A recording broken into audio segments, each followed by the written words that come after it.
Hey you guys, it's Amber here at the B channel, where my mission is to bless, edify, and encourage you guys to live your best lives. Um, I recently discovered something that was really of interest to me and maybe of interest to you guys as well. So you know how I've been on this journey to like eat more fruits and vegetables, and I call myself cutting back on carbs and call myself eating meat only one meal a day. But I discovered that too many vitamin B11 foods can be disruptive, shall we say, to your system, because you can have something called a salicylate sensitivity, because vitamin B11 foods consist of a compound called salicylate, which you can also refer to as like salicylic acid, like the salicylic acid that may be in aspirin, that may be present in cosmetics and even cleaning products.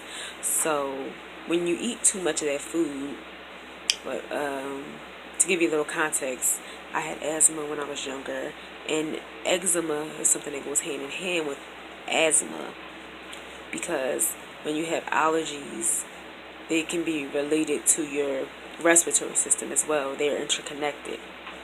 Because think about it, your lungs is the one of the biggest ways that your body detoxes and things of that nature. And then your skin is the largest organ you have. So if something's going wrong in your body, it's going to be manifested on your skin. And also your gut is a part of your nervous system as well.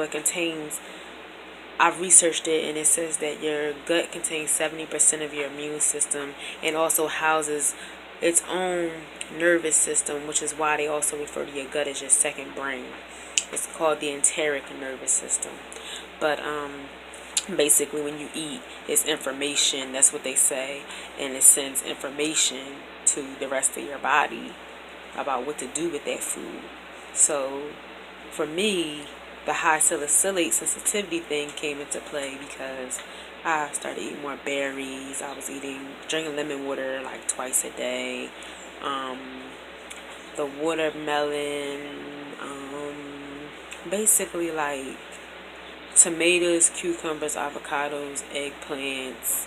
Many of the things that I was including in my diet turned out to be high in salicylates. So now I'm forced to go into to like navigate this new world of trying to eat low salicylate. And it's like it doesn't seem like there's a lot of choices. So I will have to be doing more research on that, and I also feel like that kind of impacted my weight this week. But also, you guys, I have decided after like 2 years, basically like 22 months to be exact, to divorce from the scale, because it's not good for my state of mind, and I don't feel like it's necessary anymore for me to weigh in every week. I prefer now to go by how my clothes feel, and I definitely do feel like in a size 12 that I have some room, even in a size 12, and in my size, if I wear size 14 pants, they are loose in the ankles and they're skinny jeans, so I feel like that's progress. Anyway, and also sometimes the muscle is denser and it takes up less space in your body. So you might put on muscle, but so it causes you to look like you weigh more on the scale, but you are still doing, well. And for me, I just want it to be more about how I feel and how my clothes look, which is what everybody says anyway. And I'm just going to try my best. So I even like took the scale out of the bathroom. I put it in the closet. So, because I just can't be a slave to that anymore and torture myself every week with the ups and downs and the highs and lows. So I just want to try to stick to the fasting as much as I can, 16 hours, 17 hours, like dry, which means no water until I'm in my feasting part of the day.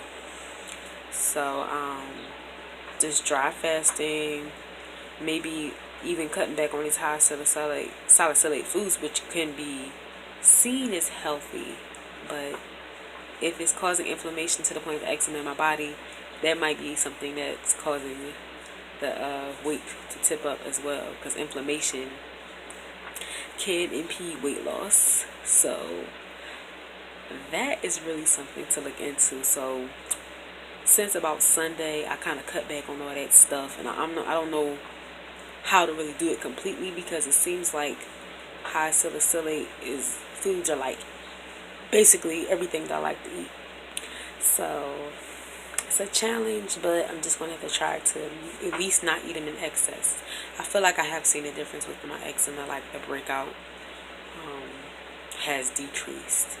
So that is some positive results, but I have to my goal is to use less abrasive skincare products, try to use like sensitive laundry products like the sensitive skin, the no dyes, fragrance, perfume, dryer sheets if I use dryer sheets. Like I even got rid of the rest of my fabric softener, and I'm like giving away all them little sprinkles and fabric softeners with like the florally sense to it, because all that stuff is just drying. I don't need more things drying my skin out because eczema already does that. So the cool thing is to use moisturizing things. Like I've been trying the coconut oil, but I don't know if that really works for me personally, because what works for everybody don't work for you. Then I also found out that honey is good for it, but at the same time they're saying that's high salicylate. So it's like, come on. What do you do? What do you really do? And just trying to minimize the stuff that I'm putting on my body. Like just shea butter is gonna be my lotion and my hair product. Like I don't need to buy no lotion with all them parabens and phthalates and sodium lauryl, this and that. Because key thing is, guys, to remember, if you look at the back of your ingredients list for your products and it's like mostly sodium, like everything is sodium in it, it's not going to be moisturizing for your body. So you want to look for things where it says, like they say, look for it to say glycerin or stearic acid or things of that nature. You want it to be like have like shea butter in it or something. Like, and then just like with food, I feel like this is the rule of thumb. The higher it is on the list, that means it consists of more of that. So if water is first, that means it's going to be a lot of water in that product. But and then like the lower it is on the list, is less of it in the product.